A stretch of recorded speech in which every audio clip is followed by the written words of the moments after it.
Segera download yang Quran disebut oleh Tadabbur, Al-Quran, dia meraih tafsir dalam kebaikan. genggaman Contoh, Anda. bulan Ramadan adalah bulan Al-Quran.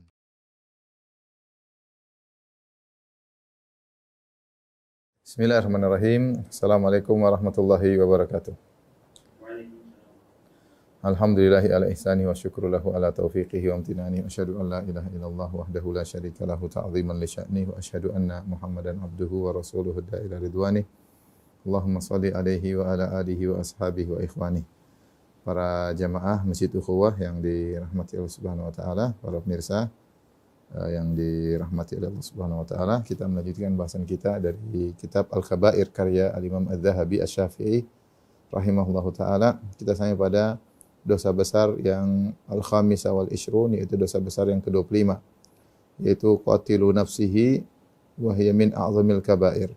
Kata Imam Dzahabi, yaitu seorang bunuh dirinya, dan ini termasuk dosa-dosa paling besar, termasuk dosa-dosa paling besar. Telah datang banyak peringatan baik dalam Al-Quran maupun hadis-hadis tentang bahayanya dosa membunuh diri. Dan dosa bunuh diri menunjukkan terkumpul padanya banyak hal. Di antaranya menunjukkan dia putus asa atas rahmat Allah Subhanahu wa taala, dan putus asa dari rahmat Allah merupakan dosa tersendiri, ya. Qunut min rahmatillah. La tayasu min rauhillah innahu la yayasu min rauhillahi illa alqaumul kafirun. Ya, janganlah kalian putus asa dari rahmat Allah. Sungguhnya yang putus asa dari rahmat Allah hanyalah orang kafir.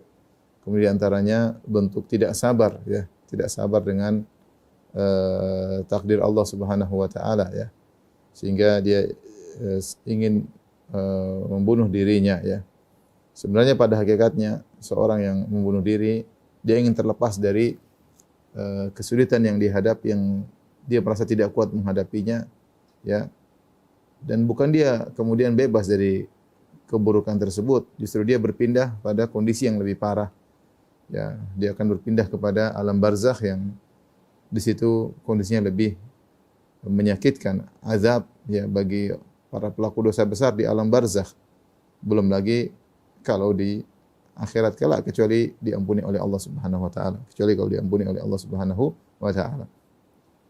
Allah Subhanahu wa taala berfirman sebagaimana dibawakan oleh Imam Az-Zahabi, firman Allah Subhanahu wa taala surat An-Nisa, ya, ayat 29, kata Allah, "Wa la taqtulu anfusakum innallaha kana bikum rahima. Wa may yaf'al dzalika udwanan wa dzulman fasawfa nuslihi naran wa kana dzalika 'ala Allahi yasira."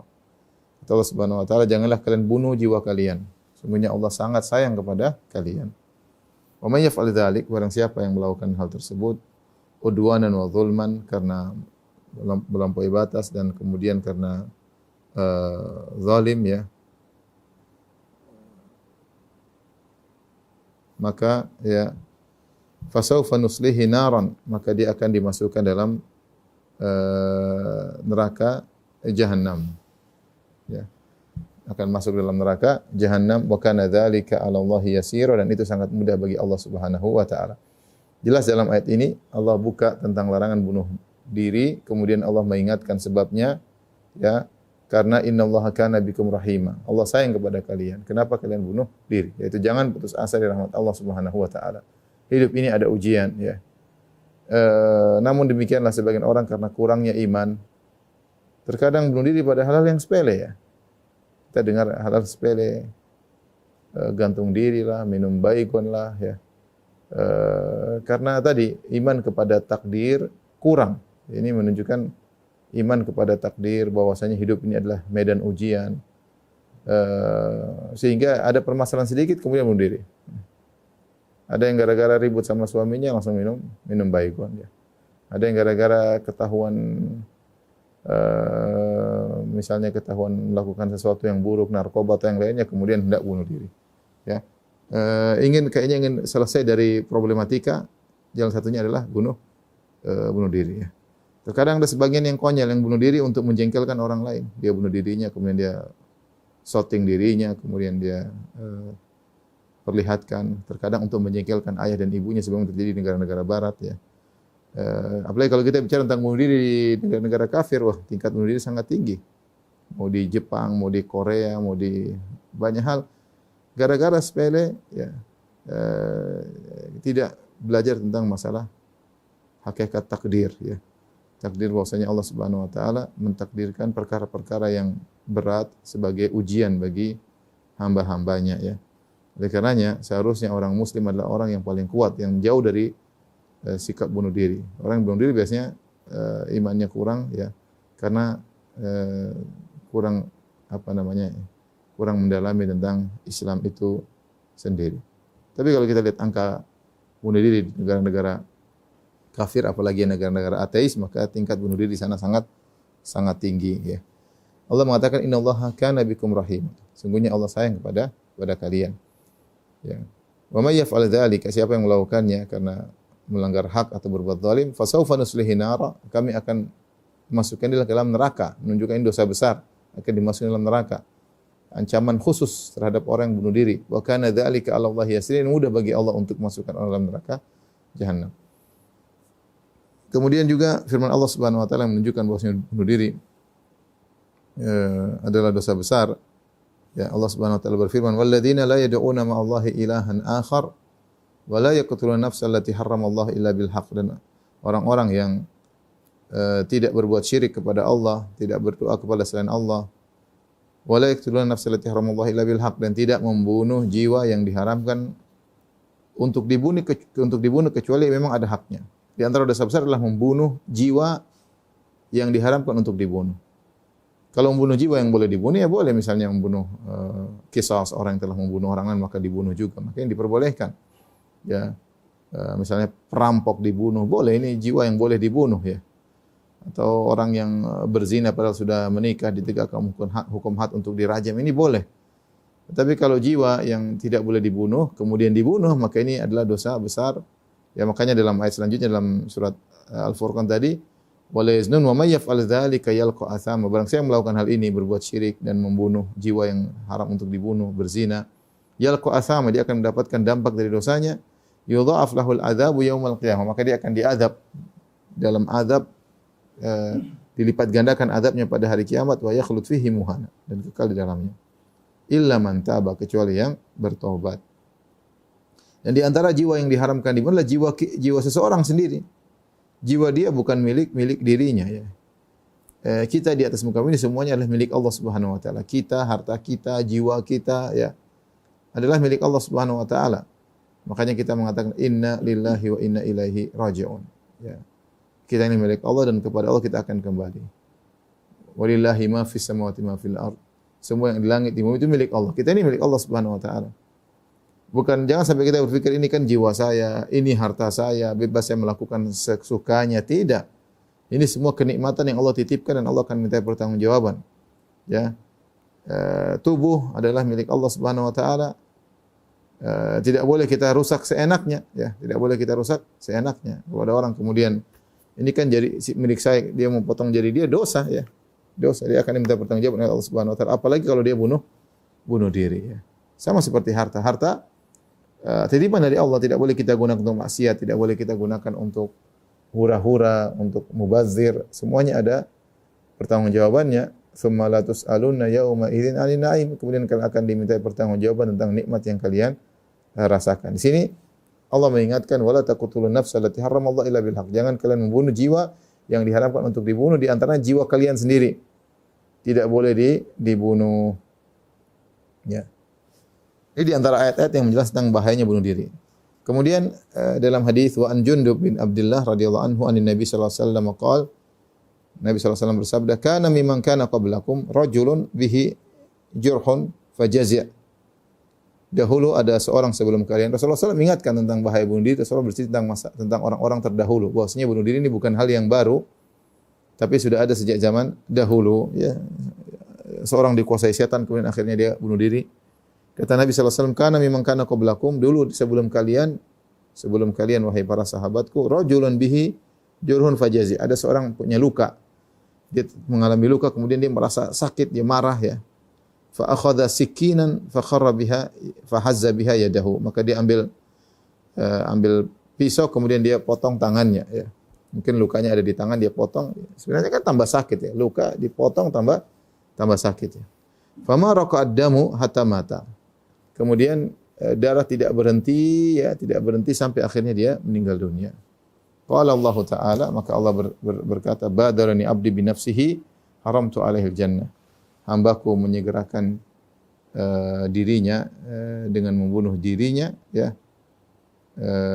Haramtu alaihil jannah, maka aku haramkan surga baginya. Muttafaqun alaih, hadis riwayat Bukhari dan Muslim. Ya, ini menunjukkan bahwasanya orang bunuh diri haram baginya masuk surga. Ini ancaman yang keras, menunjukkan bunuh diri adalah dosa besar. Kemudian juga hadis berikutnya dari Abu Hurairah radhiyallahu anhu, qala Rasulullah sallallahu alaihi wasallam, Rasulullah SAW bersabda, man qatala nafsahu bihadidatin, barang siapa membunuh dirinya dengan pisau yang atau besi yang tajam, dengan menusuk dirinya dengan besi yang tajam tersebut, fa hadidatuhu fi yadihi yatawajja'u biha fi batnihi fi nari jahannam khalidan mukhalladan fiha abada. Maka pada hari kiamat kelak besi yang dia gunakan untuk bunuh diri tersebut akan dia pegang lagi pada hari kiamat, dan dia tusuk-tusuk perutnya, di neraka jahanam selama-lamanya. Selama-lamanya kata Nabi sallallahu alaihi wasallam. Ini hukuman bagi orang yang bunuh diri dengan besi yang tajam. Dengan pisau, dengan pedang misalnya, atau dengan tombak bunuh diri ya. Waman qatala nafsahu bisummin, barang siapa yang bunuh diri dengan racun, fasumuhu fi yadihi, maka racun tersebut pada hari kiamat kelak akan berada di tangannya, yatahassahu fi nari jahannam, maka akan dia konsumsi racun tersebut, dia makan atau dia minum ya. Fi nari jahannam, di neraka jahannam, khalidan mukhalladan fiha abada, selama-lamanya ya. Dan hadis muttafaqun alaih, hadis riwayat Bukhari dan riwayat Imam Muslim. Hadis ini menjelaskan bahwasanya di antara bentuk hukuman bagi orang yang membunuh diri, jelas dia akan masuk neraka.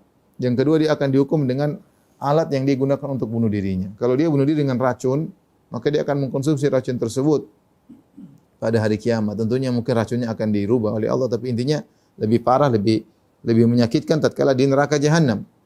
Ya.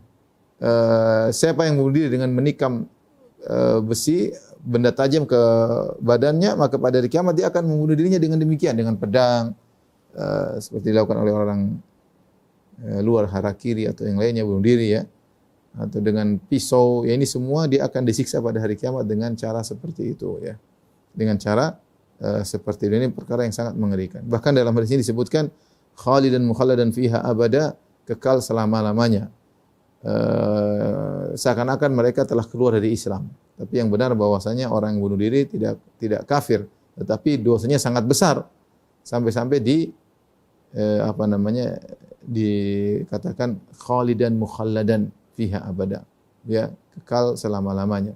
Artinya dia akan lama dalam neraka jahanam meskipun dia akan keluar suatu saat ya.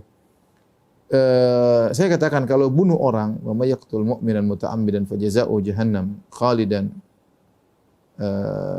fiha ya. Barang siapa yang membunuh orang lain ya dengan sengaja ya, dia juga diazab dengan ancaman kekal di neraka, artinya waktu yang sangat panjang. Apalagi dia bunuh dirinya. Dia bunuh dirinya ya, yang harusnya dia sayang kepada dirinya ya, malah dia bunuh dirinya sendiri ya. Ini aneh ya. Kalau orang bunuh orang lain mungkin dia namanya orang lain, dia tidak sayang kepada orang lain. Dia bunuh dirinya sendiri, harusnya dia sayang kepada dirinya. Ya, malah dia bunuh dirinya. Maka siksaannya lebih lagi ya. Lebih lagi di antaranya dia disiksa dengan alat yang dia gunakan untuk membunuh dirinya. Ini mengerikan ya. Bayangkan orang yang bunuh diri misalnya dengan minum racun, yang konsumsi racun, dia akan siksa dengan apa yang dia konsumsi tersebut. Kemudian dalam hadis yang sahih, alladzi alamathul jirah fastajala al-mauta faqatala nafsahu bi dhawabi sayfihi. Kemudian dalam hadis yang sahih tentang kisah seorang yang dia sakit dengan luka yang dia rasakan, maka dia pun segera mati dengan dia menegakkan bi dhawabi sayfihi, dia menegakkan pedang yang tajam, kemudian tekankan dadanya, kemudian dia menindihkan tubuhnya, akhirnya meninggal dunia. Kata Nabi, huwa min ahlin nar, dia termasuk dari neraka jahanam. Ini Rasulullah ucapkan tentang seorang yang kalau tidak salah namanya Kuzman ya.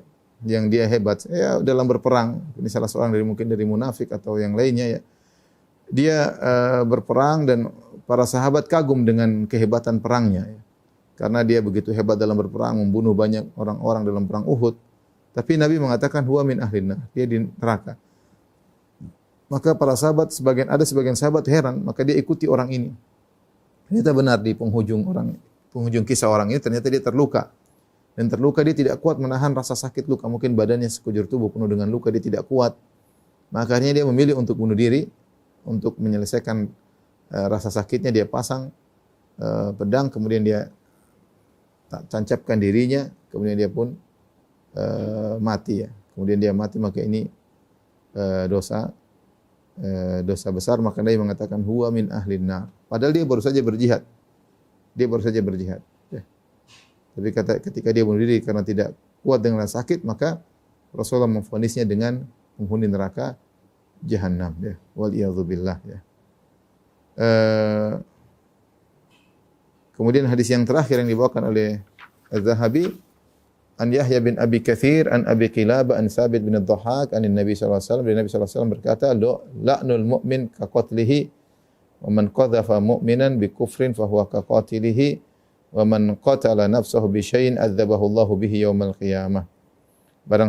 Melaknat seorang mukmin seperti membunuhnya, dan barang siapa menuduh seorang mukmin lain dengan kekufuran, maka dia seperti membunuh orang tersebut. Wa man qatala nafsahu bi syai'in, jadi patokan kita hadis yang lafal yang terakhir, barang siapa yang membunuh dirinya bi syai'in dengan suatu, adzabahu Allahu bi yaumil qiyamah, maka Allah akan mengadabnya pada hari kiamat dengan suatu tersebut. Ya, makanya dalam hadis bahkan dengan racun disiksa dengan racun, dengan pedang disiksa dengan pedang. Wa man yataradda, barang siapa yang melemparkan dirinya jatuh ya dari gunung, dia akan disiksa juga demikian. Disiksa dengan cara demikian ya. Dengan cara apapun dia akan disiksa dengan cara demikian, dengan membakar dirinya. Ada yang bakar dirinya. Subhanallah. Dia akan disiksa dengan cara demikian, bakar dirinya misalnya, tumpahin bensin kemudian dia bakar dirinya, waliyadzubillah. Ini adalah cara bunuh diri yang pedih ya. Dan subhanallah dia dikuasai oleh syaitan sehingga melakukan hal demikian ya. Namun kita katakan tadi, meskipun bunuh diri adalah dosa besar, namun para ulama sepakat bahwasanya bunuh diri tidak menyebabkan seorang kafir. Cuma dia terancam dengan azab yang pedih, terancam dengan siksaan yang lama di neraka Jahannam ya. Namun dia tidak kafir ya. Oleh karenanya para ulama mazhab berpendapat bahwasanya orang yang bunuh diri tidak kafir dan hendaknya tetap disolatkan jika dia meninggal dunia dengan bunuh diri. Ya, dia butuh didoakan. Hanya saja bagi tokoh-tokoh agama hendaknya tidak menyolatkan orang seperti ini sebagai bentuk pelajaran bagi yang lainnya. Dalam hadis Jabir bin Samurah, utiyan Nabi sallallahu alaihi wasallam bi rajulin qatala nafsahu bil masyaqis ya. Ada di zaman Nabi sallallahu alaihi wasallam ada seorang didatangkan kepada Nabi untuk disolatkan. Dia telah membunuh dirinya dengan bil masyaqis. Masyaqis itu jamak al-mishqas, yaitu anak panah tapi yang depannya itu lebar. Ya, kalau biasanya anak panah kan depannya lincip gini, tapi ini agak lebar, ada lebar ya, sehingga depannya itu agak lebar. Nah, dia bunuh diri dengan anak panah tersebut. Ya, maka falam yusalli alaihi, maka Nabi tidak menyolatkan orang ini. Ya, Nabi tidak menyolatkan orang ini. Dan Nabi juga pernah melakukan hal tersebut kepada pelaku dosa besar yang lain, tapi Rasulullah menyuruh sahabatnya untuk menyolatkan pelaku dosa besar ya. Jadi intinya bunuh diri adalah dosa yang sangat berbahaya, terkumpul padanya banyak hal seperti putus asa rahmat Allah, tidak sabar, berburuk sangka kepada Allah Subhanahu wa taala, tidak sayang kepada dirinya sendiri dan banyak hal, dan diancam dengan azab yang pedih dan waktu yang lama untuk diazab di neraka Jahannam. Saya ingatkan juga di antara hal yang menyedihkan yang kita dengar di akhir-akhir ini, bagaimana seorang kemudian mengkafirkan orang lain dilakukan oleh sebagian takfiriyin. Kemudian dia bunuh diri dengan misalnya memakai cadar misalnya. Kemudian bunuh diri ya, untuk membunuh sebagian orang ya. subhanallah, dia telah melakukan dosa besar dengan bunuh dirinya. Dosa besar yang lainnya mengkafirkan orang yang tidak berhak untuk dikafirkan. Kemudian dosa jariah lainnya adalah merepotkan para wanita muslimah, dampak perbuatan dia ya. Akhirnya banyak wanita muslimah yang bercadar tertuduh, dilihat dengan sinis gara-gara perbuatan orang-orang seperti ini. Dia menyangka bahwasanya dengan bunuh diri dia langsung masuk surga. Wallahu alam ya. Sementara kejahatan yang dilakukannya seperti itu. Dia bunuh dirinya, terkadang dia bawa anaknya juga ikut mati ya. Kemudian orang yang dia bunuh itu apa kafir atau tidak, apa dia tahu atau tidak ya. Belum dampak negatif yang ditimbulkan ya. Dirasakan oleh wanita-wanita muslimah ya. Seperti kita dengar pada waktu-waktu yang lalu, sampai ada wanita muslimah yang diturunkan dari kendaraan umum. Ada wanita yang muslimah dicurigai kalau pergi ke tempat umum ya. Dampak buruk yang dilakukan oleh dia, dosa jariah, dia menyangka dia masuk surga dengan hal tersebut, padahal dia melakukan dosa jariah. Allahul musta'an. Semoga Allah mengampuni kaum muslimin dan kaum muslimat.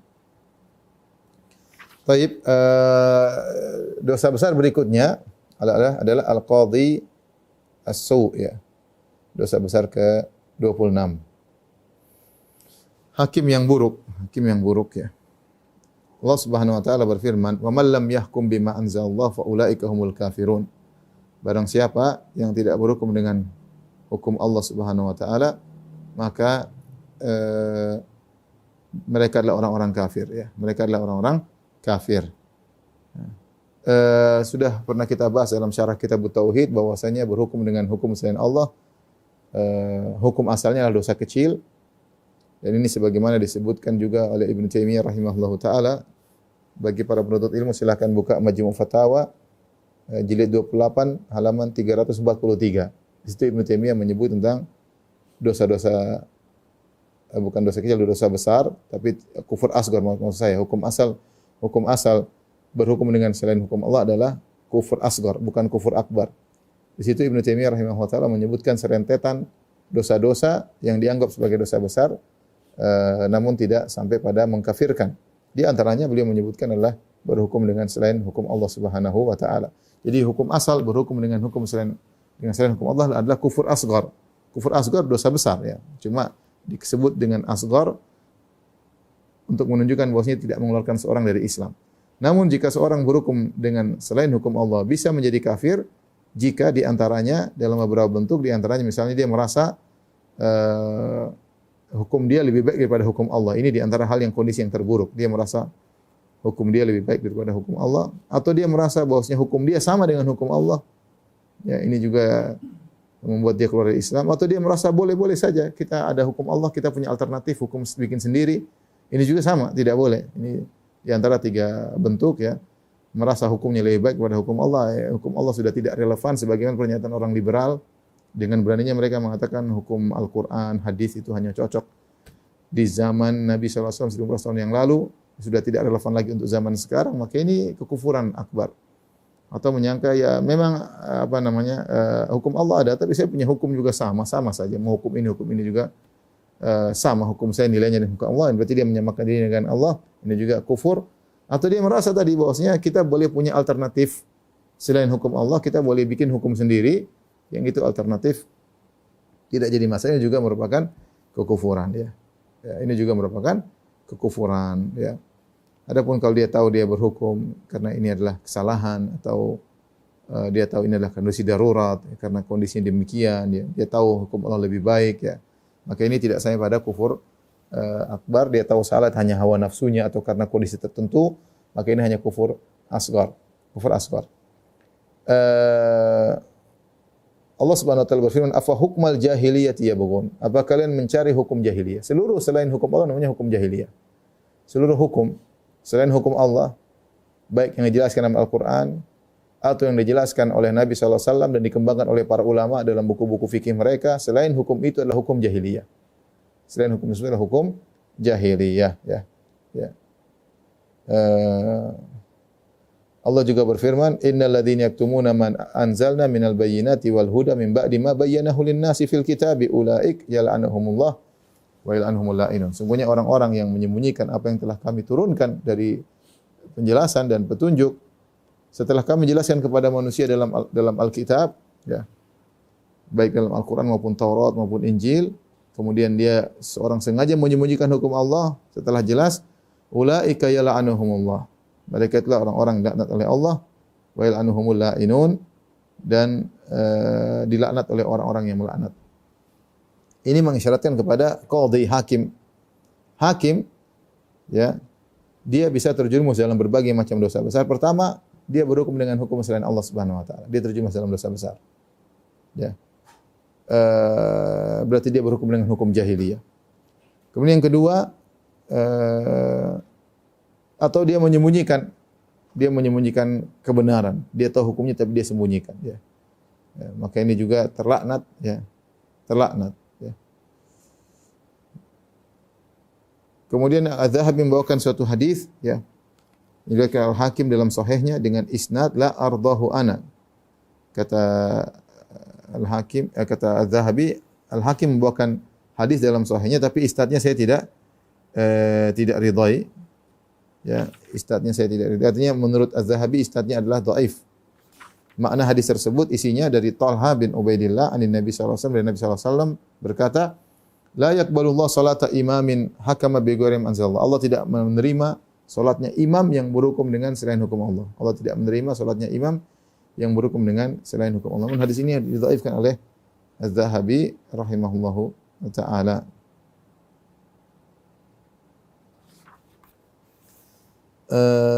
Taib, apa hukum bekerja sebagai qadhi, sebagai hakim? Ini perkara yang penting, ya. Hukum bekerja sebagai hakim. Hakim kalau dia berhukum dengan hukum Allah, maka itu menegakkan syariat. Berhukum dengan hukum Allah, maka dia telah menegakkan syariat. Dan itu yang dituntut bagi para hukam, para qudat, para qadhi-qadhi, para hakim-hakim yang ada di negeri-negeri kaum muslimin untuk berusaha berhukum dengan hukum Allah Subhanahu wa taala. Itu yang kedua, hakim yang berhukum dengan selain hukum Allah dan dia ridha, dia sengaja berhukum dengan hukum Allah bukan hukum jahiliyah, maka dia melakukan dosa besar. Ya, dengan tadi kita jelaskan, kecuali kalau dia merasa hukum dia seperti hukum Allah, maka dia terjerumus dalam kekufuran, kufur akbar, atau dia merasa lebih baik hukumnya daripada hukum Allah, ini lebih parah lagi, atau dia merasa boleh alternatif. Ya, ini pakai hukum sendiri boleh, tidak usah pakai hukum Allah, ini juga sama. Dosa kufur akbar. Tapi hukum asalnya berhukum dengan selain Allah, dengan hukum selain Allah adalah al-kufur asgar, dosa besar, tapi dia kufur kecil. Ini kondisi kedua. Kondisi ketiga, dia berhukum dengan selain hukum Allah, tapi dalam rangka untuk taklilu syarr, dalam rangka untuk mengurangi kemudaratan. Dia tahu hukum dia ini salah, ya. Dia tahu, tapi dia bekerja di suatu negara yang hukumnya bukan hukum Allah Subhanahu wa taala. Kalau dia tidak tegakkan sebisa mungkin, maka akan terjadi kezaliman yang lebih parah. Ya. Hak-hak orang akan diambil, akan terzalimi, terbengkalai dan yang lainnya, maka dia berusaha untuk berhukum meskipun dia tahu ini hukum bukan selain hukum Allah, tapi dia berusaha mendekatkan kepada hukum yang lebih benar. Mimbab taklilus syarr, dalam rangka untuk meminimalkan kemudaratan, dan ini mudah-mudahan didapat pahala. Ini disebutkan oleh Ibnu Taimiyah dalam kitabnya Siyasah Syar'iyyah dan juga disyarah oleh Syekh Utsaimin rahimahullahu taala. Makanya saya ingatkan bagi saudara-saudaraku yang kebetulan menjadi hakim, dia harus tahu hukum Allah seperti apa, sehingga ketika dia berhukum, dia berusaha mengarahkan kepada hukum Allah Subhanahu wa taala. Adapun hakim yang tidak tahu hukum syariat, tidak tahu hukum Allah, kemudian nekat masuk menduduki jabatan hakim, maka ini perbuatan konyol, perbuatan yang mengantarkan dirinya kepada penderitaan di akhirat kelak, ya. Maka jika sudah terlanjur jadi hakim, mau tidak mau dia harus belajar tentang hukum Allah, sehingga ketika dia berhukum dengan selain hukum Allah, dia tahu mana yang harus dia lakukan untuk diarahkan lebih dekat kepada hukum Allah. Dan boleh kita tahu namanya bernahi mungkar, dua model, bernahi mungkar dengan menghilangkan kemungkaran secara total, atau dengan meminimalkan kemungkaran. Meminimalkan apa? Kemungkaran, ya. Berhukum dengan hukum selain Allah itu adalah kemungkaran, ya. Tapi kalau kita tidak mampu menghilangkan secara total, kita bisa meminimalkan, yaitu mengarahkan hukum yang mendekati dengan hukum Allah Subhanahu wa taala, hukum pencipta alam semesta ini. Adakah ya lebih baik daripada hukum yang ditetapkan oleh pencipta alam semesta ini, yang maha berilmu, yang maha mengetahui, yang maha tahu maslahat. Ya, adakah yang merasa bahwasanya hukum dia lebih baik daripada hukum pencipta alam semesta ini? Manusia penuh dengan kekurangan. Ya, wa ma utitum minal ilmi illa qalila. Kalian tidak diberi ilmu kecuali hanya sedikit. Tempatnya kesalahan. Ya, jangan kena berhukum dengan hukum besar kita. Hukum keluarga saja sering salah. Hukum tentang anak-anak saja sering keliru. Ya, menjadi perdebatan, menjadi pertikaian, menjadi tidak ridho. Makanya hukum yang terbaik adalah hukum Allah Subhanahu wa taala. Maka adalah suatu kelaziman bagi orang yang kerja dalam hukum, dia harus tahu hukum Islam. Harus hukum, dia seorang muslim, dia harus tahu hukum Allah Subhanahu wa taala. Sehingga ketika dia bekerja, dia bisa berhukum dengan adil atau mendekati kepada keadilan, ya. Logikanya sederhana. Kalau dia tidak tahu mana yang hukum Allah, dia tidak tahu mana yang lebih adil. Ya, dia tidak tahu mana yang adil. Adil ya hukum Allah itu yang adil. Selain hukum Allah maka tidak adil. Dan sebenarnya kalau kita lihat dalam masalah hukum, banyak hal-hal hukum-hukum yang syariat masih membuka ke lapangan, tinggal melihat maslahat dan mudarat, ya. Banyak hal-hal yang seperti contoh berkaitan dengan lalu lintas misalnya ini banyak hal-hal yang mungkin dibuat hukum, tinggal melihat maslahat dan mudarat, ya. Tidak ada nas tegas hukumnya A, B, C gitu, enggak, ya. Tetapi tadi seorang harus menguasai hukum Allah sehingga dia bisa menimbang maslahat dan mudarat. Dia punya banyak pertimbangan, database tentang dalil-dalil sehingga dia baru bisa membuat hukum. Adapun orang tidak pernah belajar agama, kemudian duduk bikin hukum, ya, untuk disebar kepada masyarakat, ya. Allah musta'an, dia hanya menjerumuskan dirinya dalam kebinasaan pada hari kiamat kelak. Tapi kita lanjutkan. Wa sahhaha Hakim aidan wal uhdatu alaihi, dan ada satu hadis juga kata Az-Zahabi yang disahihkan oleh Imam Al-Hakim. Al-Hakim maksudnya dalam kitabnya Mustadrak Al-Hakim.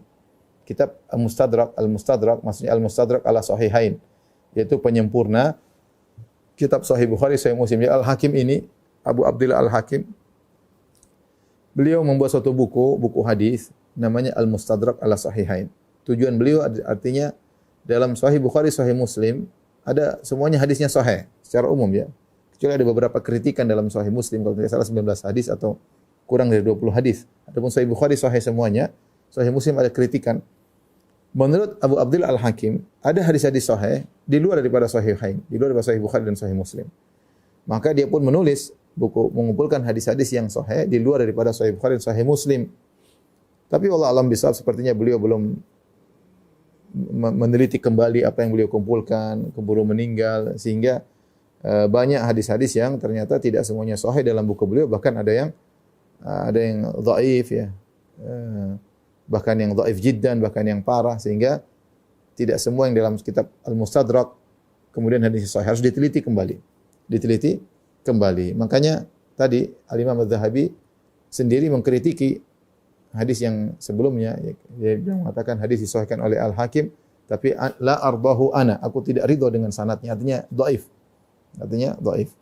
Jadi tidak semua kalau hadis diriwayatkan Al-Hakim dalam sahihnya berarti sahih. Beda kalau Sahih Bukhari, Sahih Muslim, sahih insyaallah. Tapi kalau Al-Hakim maka harus diperiksa kembali. Wallahu a'lam bishawab. Baik, di sini juga hadis kata Az-Zahabi, hadis yang diriwayatkan Al-Hakim dan yang dia yang bertanggung jawab akan kesahihannya.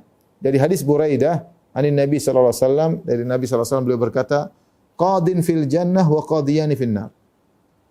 Satu hakim di surga dan dua hakim di neraka. Satu hakim di surga, dua hakim di neraka. Qadin arafal haqqa faqadha bihi fahuwa fil jannah. Yang pertama adalah seorang qadhi yang tahu kebenaran dan dia berhukum dengan kebenaran tersebut. Inilah yang di surga. Dia tahu kebenaran, dia berhukum dengan kebenaran tersebut. Maka ini di surga. Wa qadin arafal haqqa fajara muta'ammidan fahuwa finnar. Seorang kemudian yang hakim kedua yang masuk neraka, dia mengenal kebenaran tapi dia berpaling dari kebenaran dengan sengaja, maka dia masuk neraka. Wa qadin qada bi ghairi ilmin fahuwa finnar. Yang ketiga, hakim yang berhukum tanpa ilmu di neraka. Ini semakin menekankan apa saya katakan. Jadi hakim ada tiga, satu di surga, dia punya ilmu, dia tahu kebenaran dan dia berhukum dengan kebenaran. Ini di surga. Subhanallah, menunjukkan hakim ini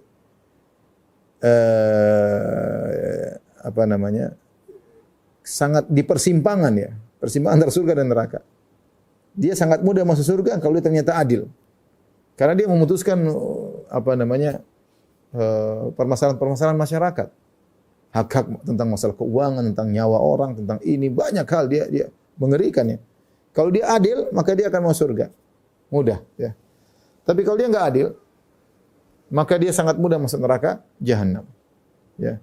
Di antara bentuknya dia tahu kebenaran, dia sembunyikan, dia berpaling dari kebenaran, maka di neraka jahanam. Ini hakim kedua di neraka. Hakim yang ketiga di neraka adalah yang berhukum tanpa ilmu. Dia berhukum tanpa ilmu. Ya, bagaimana dia mau tahu kebenaran kalau dia tidak punya ilmu? Makanya saya bilang tadi, wajib bagi orang menduduki jabatan sebagai hakim, wajib bagi dia untuk punya ilmu tentang syariat. Wajib. Ya. Wajib. Sekarang saja orang yang sekolah hukum harus belajar ilmu waris ya. Meskipun dia harus belajar ilmu waris, meskipun dia bukan sekolah Islam, dia belajar ilmu waris karena dia mungkin akan berhadapan dengan permasalahan kasus warisan yang ingin dihukum secara Islami. Makanya seorang yang hakim harus dia ngerti tentang hukum-hukum Islam, dia harus belajar semakin nambah ilmunya sehingga database dia untuk menentukan satu hukum semakin ahli, semakin tahu mana yang menuju kebenaran, sehingga dia bisa hukum dengan baik ya. Dengan baik. Ya. Ini menunjukkan bahaya menjadi hakim kalau tidak adil atau tidak punya ilmu. Ya. Jangankan orang-orang biasa, dahulu para ulama disuruh jadi hakim banyak yang kabur, enggak mau. Banyak yang ulama kita baca sejarah mereka tidak mau diangkat jadi hakim. Ya, karena kita ngurusin urusan orang. Ini kamu dapat, ini enggak dapat. Ini duit kamu yang dapat, ini kamu harus bertanggung jawab. Oh, banyak urusan, enggak gampang. Bagaimana nanti hisab pada hari kiamat kalau kita salah berhukum, kita sengaja untuk menjatuhkan hak orang lain dan macam-macamnya, orang akan nuntut kita pada hari kiamat. Mengerikan. Dulu para ulama saja kabur dari jabatan sebagai hakim karena ketakutan ngerinya jadi seorang hakim ya. Maka kemudian kata Az-Zahabi, qultu, kata Az-Zahabi, fa kullun man qada bi ghairi ilmin fa kullu man qada bi ghairi ilmin wala bayyinah min Allah wa rasulih ala ma yaqdi bihi fa huwa dakhilun fi hadzal wa'id. Semua yang berhukum tanpa ilmu, tanpa bayinah, penjelasan dari Allah dan Rasulnya, ala ma yaqdi bihi, dalam hukumnya tersebut, maka dia masuk dalam hadis ini, ancaman ini. Jadi kalau ada hakim-hakim yang tidak tahu syariat Allah, maka langsung masuk dalam hadis ini. Di neraka.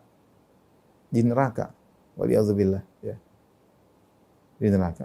Maka saya katakan tadi, kita sudah sebutkan, ada jenis ketiga, hakim yang dia tidak bisa berhukum dengan hukum Allah karena terjebak dengan peraturan, ya. Tapi dia berusaha untuk mengecilkan kemudaratan. Dia berusaha mengecilkan kemudaratan, itu berusaha berhukum dengan hukum yang mendekati hukum Allah Subhanahu wa taala. Ini dapat pahala insyaallah. Tapi tidak mungkin dia bisa melakukan demikian kecuali dia mengenal apa itu hukum Allah. Syariat seperti ini sebenarnya bagaimana? Dia tahu syariatnya sehingga dia bisa berhukum mengarah kepada syariat. Tapi kalau dia enggak ngerti sama sekali syariatnya bagaimana dia bisa mengarah kepada hukum yang lebih tepat.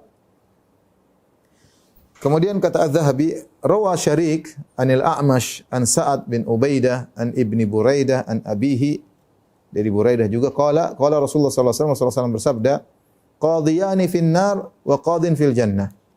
Dua hakim di neraka dan satu hakim di surga. Wa dzakara al-hadits.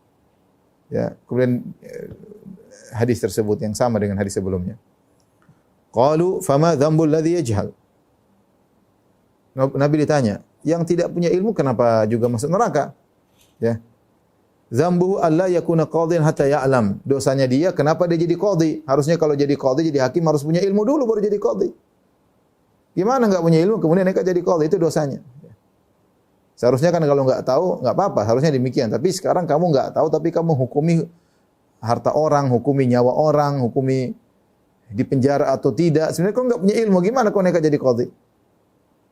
Oh, dia pakar qadhi dalam undang-undang negara. Iya, itu harus ya, dia ngerti, tapi dia harus tahu hukum Allah Subhanahu wa taala sehingga dia bisa ya pada perkara-perkara yang masih ada bisa diarahkan kepada hukum Allah, maka harus dia lakukan. Wajib bagi dia, bagi seorang muslim yang beriman dengan Allah sebagai Tuhannya, sebagai pencipta alam semesta, ahkamul hakimin, yang paling adil, yang paling menegakkan hukum ya.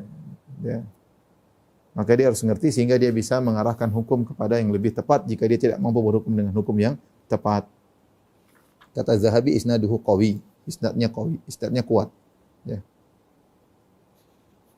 Aqwa minhu haditsu Ma'qil bin Sinan, dan ada hadis yang lebih kuat kata Az-Zahabi, yaitu hadis Ma'qil bin Sinan radhiyallahu anhu anin Nabi sallallahu alaihi wasallam, dari Nabi sallallahu alaihi wasallam beliau berkata, "Ma min ahadin yakunu ala syai'in min umuri hadhil ummah fala ya'dilu fihim illa kabahullahu finnar." Tidaklah seorang pun ya, yang berada dalam suatu perkara dari urusan-urusan umat ini, kemudian dia tidak adil dalam urusan umat, kecuali kabbahullahu finnar, Allah akan menjerumuskan wajahnya dalam neraka jahanam. Allah akan menjungkrakkan dia dalam neraka jahanam. Ini waliyadzubillah mengerikan. Kalau kita permasalahan berkaitan dengan masyarakat, masalah hak mereka, seorang harus bertakwa kepada Allah Subhanahu wa taala. Wa rawa Utsman bin Muhammad al-Akhnasi wa huwa saduq anil Maqburi an Abi Hurairah radhiyallahu anhu an Nabi sallallahu alaihi wasallam, dari Nabi sallallahu alaihi wasallam beliau berkata, "Man ju'ila qadhiyan bainan nas fa ka'annama dhubiha bi ghairi sikkin." Barang siapa yang dijadikan qadhi di antara manusia, seakan-akan dia disembelih tanpa pisau. Artinya bayangkan misalnya disembelih pakai kayu, sakit ya. Meskipun kalau pisau cepat, kalau pakai kayu, misalnya pakai kan lama ya. Ini barang siapa yang dijadikan qadhi di antara manusia, hakim, seakan-akan disembelih tanpa pisau, dan ini isnadnya jayyid kata Zahabi, sanadnya jayyid, yaitu sahih ya. Dan itu menunjukkan seorang harus waspada, hati-hati ya, karena mengerikan dia keputusannya dia menjadi keputusan hak-hak manusia. Kemudian kata Zahabi, amma idza ijtahada al-hakim wa qada bima qama bihi dalil ala sihhatihi wa lam yahkum bi ra'yi faqihin wa qad laha dha'fu dzalikal qaul fa huwa ma'jurun wala bud. Adapun jika seorang hakim sudah bersungguh-sungguh, dia sudah punya ilmu, dia bersungguh-sungguh dan dia berhukum dengan dalil yang dia miliki, dan dia tidak mengikuti pendapat seorang ahli fikih misalnya, tapi dia punya dalil yang kuat dan dia tahu pendapat ahli fikih tersebut lemah, maka dia insyaallah dapat pahala, dan pasti dapat pahala kata Az-Zahabi. Intinya harus berhukum dengan ilmu. Harus berhukum dengan ilmu meskipun terkadang menyelisih mazhab tertentu ya. Kalau dia tahu ilmunya benar, enggak ada masalah dan dia pasti dapat pahala. Liqaulin Nabi sallallahu alaihi wasallam, berdasarkan hadis Nabi sallallahu alaihi wasallam, idza syadahal hakim fa asaba falahu ajran. Jika seorang hakim berijtihad bersungguh-sungguh ya untuk menghukum dengan yang benar, fa asaba, ternyata benar, falahu ajran, maka dia mendapatkan 2 pahala. Wa in syahada fa akhta'a, kalau dia ternyata salah, kalau dia sudah berijtihad fa akhta'a, kemudian dia salah, falahu ajr. Meskipun salah tetap dapat 1 pahala karena dia sudah berusaha untuk mengenal kebenaran. Intinya seorang berusaha di atas ilmu dan berusaha mengenal kebenaran. Farattaban Nabi sallallahu alaihi wasallam al-ajra idza syahada fil hukm. Maka Nabi sallallahu alaihi wasallam menyatakan ada pahala bagi hakim yang sudah bersungguh-sungguh mengenal hukum yang benar. Fima idza kana muqallidan fima yaqdi bihi falam yadkhul fil khabar. Adapun jika dia hanya taklid dan dia ikut-ikutan tanpa bersungguh-sungguh, maka dia tidak masuk dalam hadis ini. Wa yahrumu 'alal qadhi an yahkuma wa huwa ghadban. Dan haram bagi hakim untuk berhukum dalam kondisi marah. La siyama minal khasam, apalagi kalau dia marah terhadap musuh ya. Ini tidak boleh dia berhukum karena dia pasti sulit untuk bersikap berhukum adil kalau dia marah. Dia harus tenang dulu baru dia berhukum. Kalau dia berhukum dalam kondisi marah, hukumnya tidak diambil dalam kondisi marah. Kemudian beliau berkata, wa idza syama'a fil qadhi qillatu ilmin, kata Zahabi rahimahullah, jika ternyata terkumpul pada seorang hakim qillatu ilmin, ilmunya tidak sedikit, wa su'u qasdin, niatnya buruk, wa akhlaqu za'irah, ngamuk, bengis, sadis ya, akhlaknya buruk, wa qillatu wara'in, dan tidak wara', faqad tammat khasaratuhu, maka telah sempurna kerugiannya. Wa wajaba alaihi an ya'zila nafsahu, wajib bagi dia untuk melengsarkan dirinya dari majelis hakim, wa yubadiru bil khalasi minan nar, dan segera menyelamatkan dirinya dari neraka jahanam. Perkataan yang mengerikan diucapkan oleh seorang alim bermadzhab Syafi'i. Dibilang kalau hakim terkumpul udah enggak punya ilmu tentang agama, niatnya buruk, hanya pengin duit saja, pengin kaya saja, kemudian apalagi akhlaknya kasar, kasih hukum kenceng-kenceng, sangar, tidak punya wara, ya, asal ngomong, maka telah sempurna kerugiannya. Makanya yang menakjubkan kalau kita di Madinah, jadi hakim itu imam Masjid Nabawi. Imam Masjid Nabawi itu hakim. Ya. Syekh Shalal Al-Budair hakim, Syekh Abdul Muhsin Al-Qasim hakim, ya. Di antaranya Syekh Husain Al-Utsyaih hakim. Imam Masjid Nabawi itu rata-rata hakim. Ya, rata-rata hakim. Artinya tidak sembarang orang dijadikan hakim. Orang yang punya takwa, ya. Yang dia tahu dia sedang berhukum ini hak orang ini dapat hak atau tidak bersungguh-sungguh, ya. Karena saya sering masuk di mahkamah karena ada urusan-urusan penterjemahan, ya. Jadi saya kadang ketemu dengan mereka, kadang saya ada permasalahan di hadapan mereka. Bagaimana bahwasanya tidak sembarang menjadi hakim, ya. Mengerikan. Mengerikan. Apalagi kalau sudah apalagi kalau sudah ilmunya enggak ada, kemudian niatnya buruk, ya hanya mengerikan deh. Kemudian Wan Abdullah bin Amr radhiyallahu anhuma qala Rasulullah sallallahu alaihi wasallam, Rasulullah SAW bersabda, laknatullahi 'alal rashi wal murtashi. Allah melaknat bagi orang yang memberi riswah, memberi sogokan, raswah, wal murtashi yang menerima sogokan tersebut. Sahahu At-Tirmidzi. Ini sebenarnya dosa sendiri, menyogok, menerima nyogok, tapi dibawakan oleh Al-Imam Dzahabi dalam masalah hakim, isyarat bahwasanya banyak hakim yang menerima sogokan. Isyarat bahwasanya banyak hakim yang menerima sogokan, karena ini pintu sogok menyogok sangat besar, ya. Bayangkan kalau ada permasalahan, ternyata orang tersebut misalnya harus bayar kepada negara, misalnya 1 triliun misalnya, merugikan, terus kemudian dia sogok kepada hakim 100 miliar saja. Yang penting dia selamatkan 900 miliar. Ya, ini mengerikan seperti ini, ya. Subhanallah. Mengerikan jadi hakim. Mengerikan jadi hakim. Mengerikan jadi pengacara yang membela kebatilan. Ya, justru kalau semakin pandai membela kebatilan, semakin banyak duitnya, banyak yang senang cari dia. Orang ini hebat, ya. Kebatilan bisa dibela, lolos dari hukuman, ya. Subhanallah, ya. Waliyadzubillah, maka seorang waspada, apalagi menjadi seorang hakim, ya. Bukan kedudukan yang perlu dibanggakan menjadi hakim, justru kedudukan yang sangat mengerikan. Apalagi ternyata tidak ada takwanya, tidak ada waraknya, main perempuan, ini macam-macam lah. Waduh, hanya menjerumuskan dirinya dalam neraka jahanam. Seorang yang sudah terlanjur jadi hakim, hendaknya dia bertakwa kepada Allah, mulailah dia belajar agama, dia mengenal hukum-hukum Allah sehingga dia bisa berhukum menjadi lebih tepat, dan dia bisa kasih usulan. Kalau ada hukum yang bisa berubah menjadi yang lebih baik, ya dia bisa kasih usulan demi perbaikan, ya, karena hukum terbaik adalah hukum pencipta alam semesta, bukan hukum manusia, ya. Yang berikutnya, dosa yang berikutnya, al-qawwat al-mustahsin al-ahlihi. Al-qawwat itu maksudnya yang dayuth, diantaranya yang menggiring keluarganya kepada kemungkaran, menggiring keluarganya kepada perzinahan, atau ridho jika terjadi perzinahan pada keluarganya, dan dia tidak merasa terganggu, tidak merasa, dia santai-santai aja, itu namanya dayuth. Itu namanya dayuth. Qala Allah Ta'ala, Allah berfirman, ya. Di antara hal yang pernah saya tadi sebelum masalah hakim, ada kasus sebagian orang dekat yang saya kenal, subhanallah, kasus. Kemudian sampai berapa kali sidang. Yang pertama dia kalah tapi naik banding.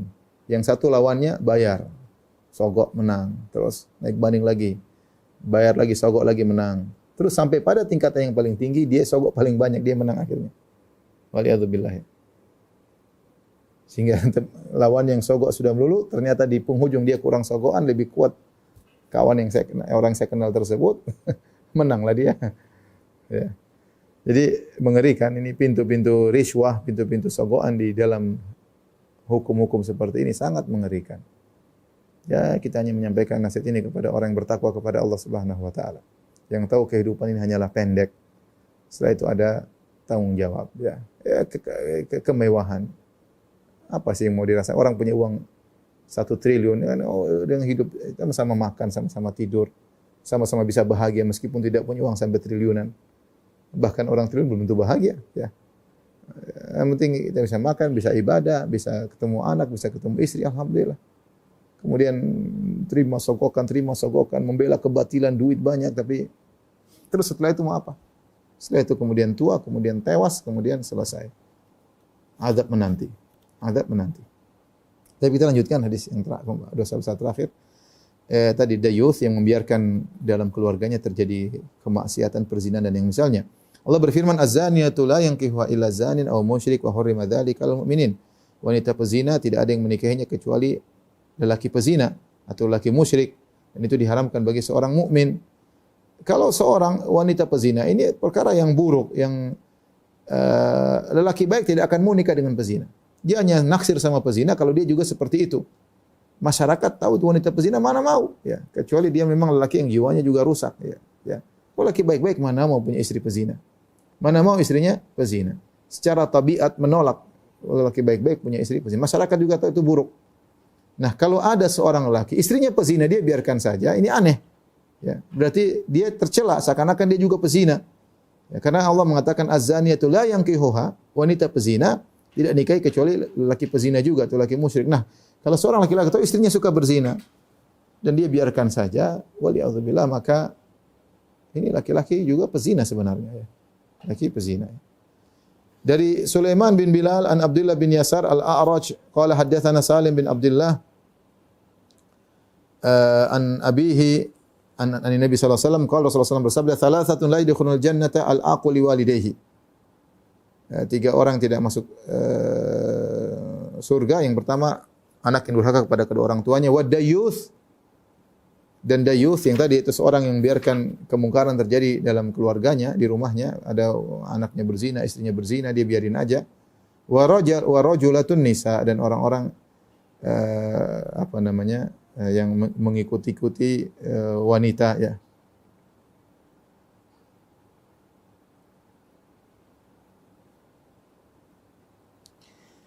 Yang meniru-niru wanita. Taib, atau wanita yang meniru-niru laki-laki, wanita yang meniru-niru laki-laki. Hadisnya sahih. Walakin ba'dhum yaqul an abihi an Umar marfu'an. Faman kana yadhunnu bi ahlihi al-fahisha wa yataghafal li mahabbatin fiha, kata Az-Zahabi, jika seorang suami tahu istrinya melakukan perbuatan zina dan dia pura-pura tidak tahu karena dia cinta kepada istrinya, dia biarin aja, ya. Auli anna laha alaihi dainun wa huwa ajiz, atau ternyata sang suami punya hutang sama istrinya. Suami punya hutang sama istrinya, dia tidak mampu untuk membayar. Ya, ini seperti zaman sekarang, mungkin istrinya memiliki kedudukan yang tinggi, pejabat tinggi, suaminya rendahan, istrinya main sama laki-laki, dia enggak berani, dia biarin aja karena dia enggak ingin berpisah dari istrinya. Selama ini dia ditanggung kehidupannya oleh istrinya misalnya. Ya. Au sadaqun tsaqil, atau dia punya mahar yang mahal belum dia bayar. Au lahu atfalun sighar, atau punya anak-anak kecil dari wanita tersebut. Ya, tarfa'u ila al-qadhi wa tatlubu bi fardihim. Ya. Tarfa'u ila, yang kemudian sang istri kemudian mengangkat permasalahan itu kepada qadhi dan menuntut hak-hak anak-anaknya, fahuwa duna man yu'arrisu 'alaiha, maka ini juga salah, tetapi lebih rendah daripada orang yang justru mengarahkan istrinya kepada perzinahan. Wala khaira fi man la ghairata lahu, tidak ada kebaikan bagi orang yang tidak punya kecemburuan, ya, tidak punya kecemburuan. Jadi Az-Zahabi menyebutkan dua tingkatan. Tingkatan pertama yang disebutnya dalam judulnya al-qawat, ya, al-mustahsin ala ahli, yaitu yang justru menjerumuskan istrinya dalam perzinahan, ya. Dan yang kedua, dia tahu istrinya zina atau hubungan dengan laki-laki lain, tapi dia biarin saja karena cinta kepada dia atau karena banyak hal-hal yang lain. Ini yang kedua lebih ringan, ya.